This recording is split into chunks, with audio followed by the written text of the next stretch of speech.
കുന്നംകുളത്ത് വിദ്യാർത്ഥിനിയെ ഭീഷണിപ്പെടുത്തി നഗ്നചിത്രങ്ങൾ കൈക്കലാക്കിയ പ്രതിയെ പോലീസ് അറസ്റ്റ് ചെയ്തു. ചൊവ്വന്നൂർ സ്വദേശി മേനോത്ത് വീട്ടിൽ 28 വയസ്സുള്ള വികാസ് മോഹനനെയാണ് കുന്നംകുളം പോലീസ് അറസ്റ്റ് ചെയ്തത്.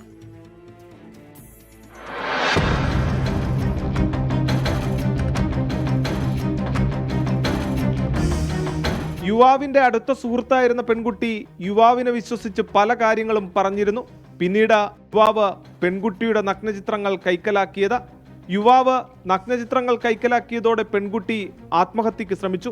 പിന്നീട് സഹപാഠികളോട് വിവരം പറയുകയും സഹപാഠി സ്കൂളിൽ അറിയിച്ചതിനെ തുടർന്ന് സ്കൂൾ അധികൃതർ ചൈൽഡ് ലൈൻ ഉദ്യോഗസ്ഥരെ വിവരം അറിയിക്കുകയുമായിരുന്നു.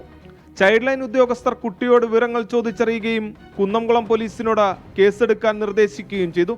തുടർന്നാണ് കേസിൽ പ്രതിയായ വികാസ് മോഹനെ പോലീസ് കസ്റ്റഡിയിലെടുത്തതും വൈദ്യപരിശോധനയ്ക്ക് ശേഷം കോടതിയിൽ ഹാജരാക്കി റിമാൻഡ് ചെയ്തതും. 24 തൃശൂർ.